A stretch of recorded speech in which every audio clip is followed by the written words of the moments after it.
रामकृष्ण हरी। योगी चांगदेव हे योग मार्गातील एक अधिकारी पुरुष होते। आपल्या योग सामर्थ्याने ते 1400 वर्ष जगले अशी मान्यता आहे।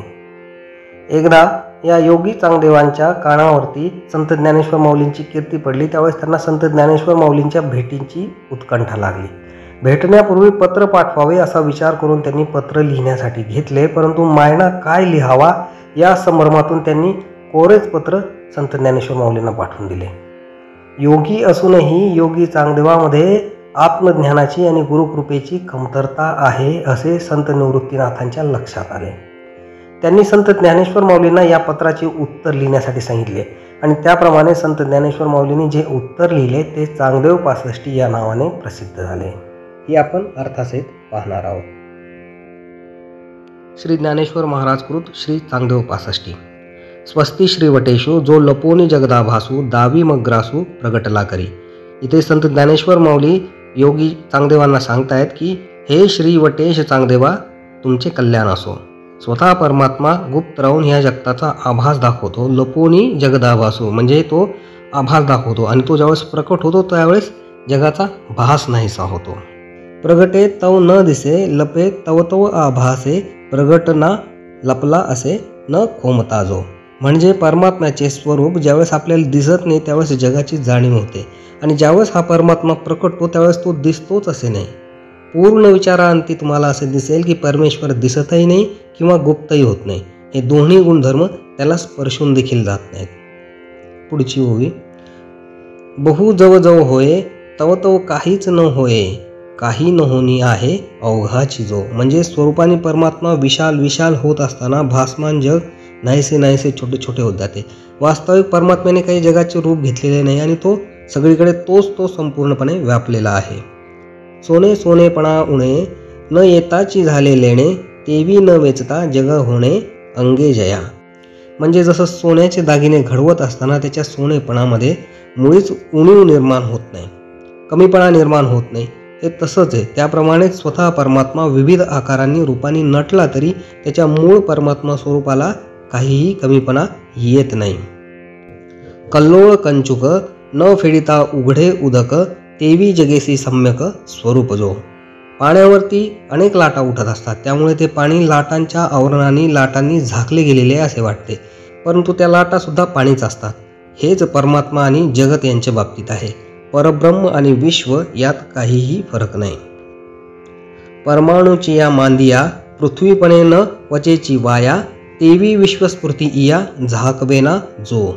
म्हणजे पृथ्वीवरती अनेक लहान लहान अणु परमाणू असे कण आहेत आणि हे परमाणू पृथ्वीच्या रूपानेच आहेत, जणू काही पृथ्वीचाच एक भाग आहेत आणि या परमाणूमुळे पृथ्वीचा पृथ्वीपणा अजिबात कमी होत नाही। त्याचप्रमाणे विश्वाच्या आविष्कारामुळे परमात्मा मुळीच झाकला जात नाही। कळाचेनी पांघुरणे चंद्रमा हरपुणेने का भन्नी दीपपणेम आन नोहे। अशी कल्पना आहे की चंद्राच्या 16 कला आहेत आणि चंद्रावरती 16 कलेंचे आच्छादन घातले गेलेले आहे, तरीही चंद्राचा निश्चित लोप होत नाही। दिव्याच्या रूपाने अग्नी जरी दिसला तरी तो अग्नीच असतो। म्हणून अविद्या निमित्ते दृश्य द्रष्टत्व वर्ते तेमी नेणे आईते ऐसेची असे। म्हणून मी सांगतो आहे चांगदेवा, तुम्हाला अज्ञानामुळे अविद्येमुळे ज्ञानरूपी आत्मा हे वेगळेपणाचे दृश्य दिसत आहे आणि मी द्रष्टा वेगळा आहे असे भासतो आहे, परंतु मला मात्र वेगळेपणाची जाणीव नाही। जेवी नाव मात्र लुगडे येरवी सुतची ते का उघडे का माती मृद भांडे जयापरी। वस्त्राला एखाद्या कपड्याला आपण लुगडे म्हणतो, साडी म्हणतो, तरीही हे जे लुगडे ही जी साडी ज्या सुताने विणलेली असते त्याचे सूतरूप हे कायमच असते। माती आणि मातीचे भांडे यांच्या बाबतीतही असेच म्हणता येते। तेवी द्रष्टा दृश्य दशे अतीत दृग मात्र जे असे तेची दृष्टा दृश्य मिसे केवळ होय। म्हणून तुम्हाला सांगतो चांगदेवा, द्रष्टा म्हणजे पाहणारा आणि दृश्य म्हणजे जे पाहिले जाणार आहे असे त्या दोन्हींच्याही पलीकडे परमात्मा तत्व हे ज्ञानस्वरूप असे आहे। हेच द्रष्टा आणि दृश्य या दोन्ही प्रकाराने आपल्याला अनुभवाला येते। अलंकार येणे नामे असी जे निखिल हेमे नाना अवयव संभ्रमे अवलिया जेवी। अलंकाराच्या रूपाने जसे सोनं असतं तसं अवयवांच्या रूपाने सर्व अवयव एकच असतात। तेवी शिवोनी पृथ्वीवरी भासती पदार्थाची यापरी प्रकाशे ते एकसरी सविंती हे। म्हणजे देवापासून ते पाषाणापर्यंत दगडापर्यंत नाना प्रकारच्या पदार्थांची प्रतीती करून देणारे हे एक ज्ञानच आहे। नाही ते चित्र दाविती परी असे केवळ भिंती प्रकाशे ते संवित्ती जगदाकारे. म्हणजे भिंतीवरील चित्रे जरी दिसली तरी त्या चित्ररूपाने वास्तविक भिंतीचीच प्रचिती असते. बांधाची या मोडी बांधा नहोनी गुळाची गोडी तया परी जग परवडी संवित्ती जाण. म्हणजे गुळाची ढेप केल्याने गोडीला ढेपेचा आकार अजिबात येत नाही. ढेपेचा आकार कुठलाही असू द्या गोड गोडच लागणार आहे. किंवा ढेप मोडल्याने गोडीही मोडता येत नाही. त्याप्रमाणे जगात अनंत प्रकारे द्वैत प्रचिती झाली द्वैत प्रतीती झाली तरी ती परमात्म्याचीच प्रतीती असते, अद्वैत नाहीच. घडिये चेई आकारे प्रकाशिजे जेवी अंबरे तेवी विश्वस्फूर्ती स्फुरे स्फूर्तीची हे. म्हणजे घडीच्या आकाराने ज्याप्रमाणे वस्त्र स्पष्ट व्हावे कपडा स्पष्ट व्हावा त्याप्रमाणे परमात्माच विश्वरूपाने स्फुरत असतो, सगळीकडे पसरत असतो. न लिंपता सुख दुःख येणे आकारे क्षोभोनी नावेक होय आपण या सन्मुख आपणची जो. अविद्येच्या निमित्ताने अविद्याकाळी क्षणमात्र दृष्टी किंवा दृश्य आकारात अनुभवाला येणारा परमात्मा त्या आकाराच्या सुखदुःखाने सुखी किंवा दुःखी अजिबात होत नाही.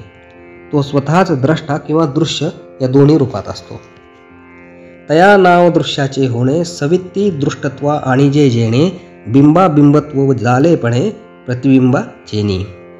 आरशातील प्रतिबिंबामुळे बघणाऱ्या तोंडाला बिंबत्व भाव येतो. त्याप्रमाणे अविद्या ज्ञानरूप परमात्म्यास द्रष्टत्व अनुभवायला आणते. तेवी आपणचे आपुला पोटी आपण या दृश्य दावित उठी दृष्टा दृश्य दर्शन त्रिपुटी मांडे ते हे. असे असले तरी द्रष्टा दृश्य इत्यादी भावांचा अनुभव परमात्म्यावर येतोच येतो. याचा अर्थ असा की स्वतः परमात्माच द्रष्टा दृश्य आणि दर्शन या त्रिपुटीच्या रूपाने व्यवहार करीत असतो. सुताची गुंजे आत बाहेर नाही दुजे तेवी तीनपणे वीण जाणीजे त्रिपुटी हे. सुताच्या गुंजेमध्ये सुता वाचून दुसरे काहीच नाही. त्याप्रमाणे परमात्म्यावरती दृष्टा दृश्य आणि दर्शन अशा त्रिपुटींचा व्यवहार जरी झाला तरी परमात्म्याच्या ठिकाणी भिन्न भिन्न भाव उत्पन्न न होता तिघांपासूनही होणारी त्रिपुटीचा प्रभाव असतो. नुसदे मुख जैसे देखी जतसे दर्पण मिसे वायाची देखणे ऐसे गमो लागे. केवळ मानेवरचे तोंड आरशाच्या उपाधीने स्वतःला आपल्यासच आपल्याला पाहून घेते. तसेच अविद्योपाधीने दृश्य दृष्टादी भावाची प्रचिती येत आहे असे वाटत राहते. तैसे न वचता भेदा सवित्ती गमे त्रिधा हेची जाणे प्रसिद्धा उपपत्ती या. म्हणजे या उदाहरणामध्ये सवित्ती म्हणजे परमात्मा त्याच्या स्वरूपात भेद न होता अविद्योपाधीने द्रष्टा दृश्य आणि दर्शन असा भेद झाला असे दिसून येते. तत्वता तो भेद नसतोच. त्यामुळे योगी चांगदेवा हीच अखंड अभेदाविषयी उपपत्ती समजून घ्या. दृश्याचा जो उभारा तेची दृष्टत्व होय संसारा या दोही माजीला अंतरा दृष्टी पंगू होय. अविद्येच्या योगाने दृश्याचा होणारा आविर्भाव हा दृष्टत्वाच्या व्यवहाराला हेतू प्राप्त करून देतो. म्हणजे पारमार्थिक दृष्टीने द्रष्टा आणि दृश्यातील भेद पाहिल्यास विचार पांगळा होऊन जातो, म्हणजे नाहीसा होऊन जातो. दृश्य जेधवा नाही तेधवा दृष्टी घेऊन असे काही आणि दृश्य विन काही द्रष्टत्व असे. जेव्हा दृश्य नाही असे ठरते तेव्हा त्याला प्रकाशित करणारे ज्ञान त्याला कशाला प्रकाशित करेल, कोणाला प्रकाशित करेल? दृश्यापासून द्रष्टत्व दिसते का? तात्पर्य असे की अध्यात्म ज्ञानाच्या उदयकाली द्रष्टा दृश्य आणि दर्शन ही त्रिपुटी मावळून जाते आणि आपल्याला अध्यात्माचा साक्षात्कार होतो. म्हणून दृश्याचे जालेपणे दृष्टी दृष्टत्व होणे पुढती ते गेलिया जाणे तैसेची दोन्ही. दृश्य तयार झाले म्हणजे दर्शन आणि द्रष्टत्व ही असतातच. जर विचाराने दृश्यत्व नाहीसे झाले तर द्रष्टा आणि दृष्टी या दोघांचाही अभाव होऊन जातो. एवं एकची झाली ती होती तिन्ही गेलिया एकची व्यक्ती तरी तिन्ही भ्रांती एकपणसाच. म्हणजे याचप्रमाणे अविद्येच्या निमित्ताने एकाच परमात्म्याची दृष्टा दर्शनादी तीन रूपे होतात. विचार जागृतीने आपण त्या तिघांचाही नाश करू शकतो आणि मग एकच परमात्मा शिल्लक राहतो. दर्पणाची या आधिशेखी मुख अस्तची मुखी माझी दर्पण अवलोकी आणि काही होय. म्हणजे आरसा आणण्याच्या पूर्वी म्हणजे आरशात पाहण्यापूर्वी आणि आरशात पाहिल्यानंतरही आपले मुख आपल्याच जागेवर असते. पण त्यावेळी आरशात पाहताना त्याचा काही निराळेपणा तयार होतो का? तर अजिबात नाही. पुढे देखीजे तेने बघे देखता ऐसे गमू लागे परिदृष्टी ते बावगे झकवीत असे. आरशात ज्याप्रमाणे आपण आपलेच तोंड पाहत असतो त्याप्रमाणे दृष्टीने मूळ मुखाला मूळ तोंडाला द्रष्टेपणा आला असे वाटत राहते. परंतु असे वाटणे म्हणजे ज्ञानाची फसवणूकच असते. कारण आरशातलं प्रतिबिंब हे खोटंच असतं, आपलं मुख आपलं तोंड हेच खरं असतं. म्हणून दृश्याची या वेळे दृश्य दृष्टत्वा वेगळे वस्तू मात्र निहाळे आपणापाशी. म्हणून दृश्याच्या काळातही दृश्यत्व दृष्टत्व या धर्माहून भिन्न असणारी परमात्मा नावाची वस्तू आपणच आहोत असा निश्चय स्वतःशी करून घ्या. वाद्य जाते वीण ध्वनी काष्ट जाते वीण वन्ही तैसे विशेष ग्रासुनी स्वयेची असे. म्हणजे योगी चांगदेवा वाद्यातून निघणाऱ्या ध्वनीच्या आधी सामान्य ध्वनी हा असतोच असतो, किंवा लाकडामध्ये अनुभवायला मिळणाऱ्या स्पष्ट अग्नीच्या पूर्वी देखील सामान्य अग्नी हा असतोच असतो. त्याचप्रमाणे दृश्यादी विशेष भाव असे नष्ट जरी झाले तरी त्यांना आश्रयभूत अशी ब्रह्मवस्तू ही असतेच असते. जे म्हणता नये काही जाणो नये कैसेही असतेची असे पाही असणे जया. ज्या वस्तूचे अशी तशी एवढी तेवढी आणि इत्यादी शब्दाने आपल्याला वर्तन करता येत नाही ती ज्ञानाचा विषय होत नाही, अशी ती परमात्मा वस्तू आहे. जशी हवा आपल्याला श्वासासाठी घ्यावीच लागते, परंतु हवेचं वर्णन आपल्याला करता येणार नाही, कारण ती अदृश्य अशी वस्तू आहे. आपुल्या बुबळा दृष्ट असोनी जखम डोळा तैसा आत्मज्ञानी दुबळा ज्ञानरूप जो. सर्व दृश्य वस्तू पाहण्यासाठी दृष्टी आपल्या डोळ्याच्याच ठिकाणी असते, परंतु स्वतःला बघण्याच्या बाबतीत मात्र आंधळाच ठरत असतो, कारण तो पाहणे रूपच आहे. त्याच्या ठिकाणी पाहणेपणाचा व्यवहार होत नाही, म्हणजे स्वतःला आपल्याला पाहता येत नाही, आपल्याला तो अडथळा ठरतो. अशा प्रकारे परमात्मा ज्ञान स्वरूप आहे, म्हणून तो आपल्या ज्ञानाचा विषय होणंच शक्य नाही. जे जाणण्याची की ठाई नेणणे कीर नाही परी जाणणे म्हणून या जाणणे कैचे. ज्या ज्ञानस्वरूप परमात्म्याच्या जवळ अज्ञान कालत्रयी देखील नाहीये, तो स्वतःच ज्ञानरूप आहे, त्या ठिकाणी जाणण्याचा व्यवहार कसा करणार बरं. या लागी मौनेची बोलीजे काही नहोनी सर्व होईजे नवता लाहिजे काहीच नाही. म्हणून केवळ मौन हेच ज्याचे बोलणे आहे, काही नसले तरी असणे आहे, काही न होता सुद्धा लाभणे अशी सर्व गुण धर्मशून्य अशी ती परमात्म वस्तू ज्यावेळेस आपल्याला कुठल्याही अर्थाने कुठल्याही भक्तीने प्राप्त होईल त्यालाच महत्त्व आहे. नाना बोधाची ये सोयरिके साचपण जेणे एके नाना कल्लोळ माळिके पाणी जेबी. म्हणजे अनंत ज्ञानाचा व्यवहार झाला तरीही त्या सर्व व्यवहार संबंधाला सत्यत्व देणारे एक जे ज्ञान असते, जसे लाटांच्या अनंत मालिकामध्ये देखील पाणी एकच रूपाने असते. जे देखी जते वीण एकले देखते पण हे असो आपण या आपण आपणची जे. जे कोणालाही दृश्य न होता न दिसता स्वरूपाने द्रष्टेपणे एकटेच एकटे असते, त्या ज्ञानाचा शब्दाने आपण कसं वर्णन करणार बरं.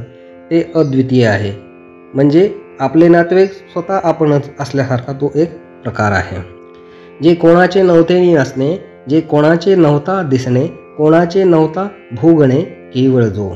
परमात्म वस्तू अस्तित्व रूपानेच असल्यामुळे तिचे अस्तित्व अन्य कोणाच्याही अस्तित्वावर अवलंबून असे नसते. कोणालाही विषय न बनवता ती स्वतःची प्रकाशमान आहे आणि अन्य दुसऱ्या कोणत्याही भोग्य वस्तूशिवाय स्वरूपाने आनंद स्वरूप आहे. तया पुत्र तू वटेश्वराचा रवा जैसे कापुराचा चांगया मज तुझ आपण याचा बोल ऐके. हे चांगदेवा, ज्या परमात्म्याला वटेश्वर इत्यादी अनेक नामे आहेत त्यांचाच तुम्ही एक सुपुत्र आहात. अरे कापराचा कण देखील कापूर रूपच असतो ना, त्याप्रमाणे तुम्ही देखील परमात्म स्वरूपच आहात. आत्म्यात आणि परमात्म्यात ऐक्य असते. तुझ्या माझ्यात असा ऐक्यभाव कोणत्या रीतीने ते आता तुम्ही ऐका. ज्ञानदेव म्हणे तुझ माझा बोल ऐकणे ते तळहाता तळी मिठी देणे जयापरी. तू परमात्म स्वरूप आहेस, मीही तसाच परमात्म स्वरूप आहे, म्हणून तुझ्यात आणि माझ्यात भेद नाहीच. म्हणून मी म्हणतोय माझा उपदेश तू ऐकायचा, म्हणजे तुझा स्वतःचाच उपदेश तू ऐकण्यासारखा नाही आहे का. अरे एखाद्याच्या उजव्या हाताने त्याच्या डाव्या हाताला मिठी घालण्यासारखा हा प्रकार आहे. बोलेची बोल ऐकीजे स्वादेची स्वाद चाकीजे का उजिवडे देखीजे उजिडा जेवी. शब्दाने स्वतःचा शब्द ऐकावा, गोडीने स्वतःचीच गोडी चाकावी, उजेडाने स्वतःचाच उजेड पाहावा, तसे हे आहे. सोनिया वरकल सोने जैसा का मुख मुखा हो आरिसा मज तुझ संवाद कैसा चक्रपाणी. सोन्याची कसोटी लावावी किंवा तोंड मुख हेच आरसा म्हणून पाहण्यासाठी उपयोगी आणावे, तसेच हे योगी चांगदेवा तुझ्या आणि माझ्या संवादाचे आहे. गोडीये आपुली गोडी घेता काय न माये तोंडी आम्हा परस्परे आवडी तो पाडू असे. गोडीने स्वतःचाच गोडवा स्वतःच अनुभवायचा ठरल्यास ते शक्य आहे का. अगदी नेमका हाच प्रकार तुझ्या आणि माझ्या आनंदाबद्दल आहे. सखया तुझेनी उद्देशे भेटावया जीव उल्हासे की सिद्ध भेटी विसकुसे ऐशिया बिहे. हे चांगदेवा, मोठ्या उल्हासाने तुझी भेट घ्यायला माझा जीव उत्सुक झाला आहे. हे तर खरेच आहे, पण आत्मतत्वाच्या दृष्टीने स्वतः सिद्ध ही भेट उपाधी दृष्टीने बिघडून जाईल का काय या भीतीने मी शंकाकुल झालेलो आहे. भेवो पाहे तुझे दर्शन तव रूपा येनो पाहे मन तेथे दर्शना होय अवजतन ऐसे गमू लागे. कारण तुझे दर्शन घ्यावे अशी इच्छा करतानाच माझे मन आत्माकार व्हायला वेळ लागत नाही आणि मग त्या स्थितीमध्ये दर्शनाची कृतीच होणे शक्य नाही असे मला वाटते. काही करी बोले कल्पी का न करी न बोले न कल्पी ये दोन्ही तुझ्या स्वरूपी न घेती उमसू. हे चांगदेवा, तू एखादी चांगली कृती केलीस, बोललास, कल्पना केलीस किंवा असे केलेस तसे केलेस किंवा नाही केलेस, हे काही तुझ्या मूळ आत्मस्वरूपाच्या ठिकाणी उत्पन्न होतच नाही आहे. त्यामुळे त्याची तू चिंता करू नको. चांगल्या तुझेनी नावे करणे न व्हावे हे काय म्हणो परी न धरवे मी पण हे. करणे किंवा न करणे हा व्यवहार हे चांगदेवा स्वरूपाच्या ठायी होतच नाही. आत्मत्वाचा उपदेश तुला करताना माझ्या आत्म्याजवळ असलेल्या उपाधीचा मीपणा नाहीसा होत आहे. लवण पाणी याचा धावो माझी रिगोनी गेले पाहो तव तेची नाही मा काय घेवो मापजळा. म्हणजे चांगदेवा बघ, पाण्याची खोली समजून घेण्यासाठी मिठाच्या पाण्याने बुडी मारली तर तिथे मीठ काही मिठाच्या स्वरूपात शिल्लकच मिळणार नाही. समुद्राची गोष्ट चालली, मग त्या पाण्याची खोली आपण मोजायची कशी मिठाच्या रूपाने? मीठ तत्व त्याला चालणारच नाही. मीठ या एककाने आपण पाण्याची खोली मोजायची कशी? तैसे तुझं आत्मीया ते पाही देखो गेलिया मीची नाही तेथे तू कैचा काही कल्पावया जोगा. तुझ्या यथार्थ आत्मस्वरूपाचा विचार करू लागलो की माझा स्वतःचा औपाधिक मीपणा हा स्वतःच नाहीसा होतो. मग मी स्वतःच्या मीपणाच्या कल्पनेने येणाऱ्या तूपणाच्या कल्पनेची कल्पना तरी करता येण्याजोगीसारखी आहे का? शक्यच नाही. जो जागोनी नींद देखे तो देखणेपणा जेवी मुके टीवी तू ते देखोनी मी धाके काहो नाहीनी. जो जागेनी नींद देखे तो देखणेपणा जेवी मुके टीवी तू ते देखोनी मी धाके काही नहोनी. एखादा माणूस झोप येताना ती कशी येते, झोप हा कसला पदार्थ हे जाणून घेण्याची इच्छा जर त्यांनी केली तर ही जी निद्रा आहे, ही जी झोप ही कुठल्याही पदार्थाने त्याच्यासमोर येणार नाही. म्हणजे त्याला झोपही येणार नाही आणि निद्रा काय हे देखील समजणार नाही. म्हणजे निद्रा ही जाणून घेण्याचा विषयच नाही आहे. झोप ही जाणून घेण्याचाच विषय नाही. तो आपोआप झोप येते. झोप म्हणजे एक अदृश्य अशी शक्ती, अदृश्य असा विषय आहे. त्याप्रमाणे ज्ञानाचा विषय नसलेल्या स्वरूपाचा मी देखील प्रमुख द्रष्टाच होऊन जातो. अंधाराचे ठाई सूर्यप्रकाश तव नाही परी मी आहे हे काही नवचेची जेवी. म्हणजे दाट अंधारात बसलो तर तेथे सूर्याचा प्रकाश मिळायचा दूर राहतोच, पण स्वतःचे देखील भान नाहीसे होते. बघा बरं, अंधारात स्वतःला काही दिसायला लागत नाही, काहीच भान राहत नाही, काही कळायला लागत नाही. प्रकाश लागतोच आपल्याला, तेव्हाच आपल्याला बाकीच्या जगाचं भान यायला लागतं. तेवी तू ते मी गवसी तेथे तू पण मी पणेसी उखते पडे ग्रासी भेटीची उरे. त्याप्रमाणे तुझ्या स्वरूपाचा विचार करताना माझा मीपणा आणि तुझा तूपणा हे दोन्ही नाहीसे होऊन जातात.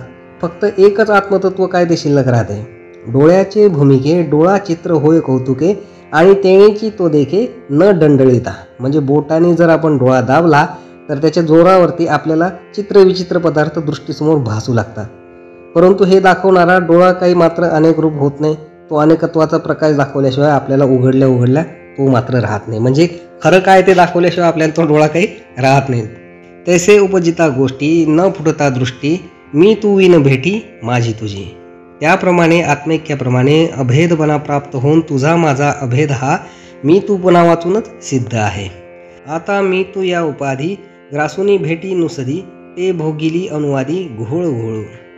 मी आणि तू या उपाधीस बाजूला करून आत्म्याच्या एकत्वाने जशी आपण भेट घेतली, उपभोगली आणि तिचा उहापोह केला, इतका वेळ आपण ज्या स्थितीचा अनुवाद केला, तशाच रीतीने तूही स्वतःसिद्ध अशा भेटीचा अनुभव घ्यावा.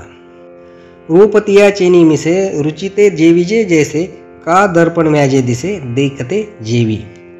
अन्न सेवन करणाऱ्याला पदार्थाचा स्वाद जर आवडला, चव जर आवडली तर त्यातील रस घालणाऱ्याला, जीव घालणाऱ्याला रुचीला जीव लागतो. म्हणजे रुचीचा उपयोग ही रुचीच घेते.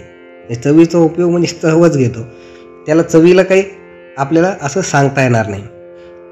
तैसे अप्रमेय प्रमेय भरली, मौनाचे अक्षरे भली, रचोनी गोष्टी केल्या मेळीयेची. अप्रमेय परमात्मा विषेद करताना आणि प्रमेयांचे साधन असा जो शब्द त्याला गिळून टाकणारी अक्षरे गुंफून तुझ्या माझ्यातील ऐक्यांचा हा संवाद मी लिहिला आहे.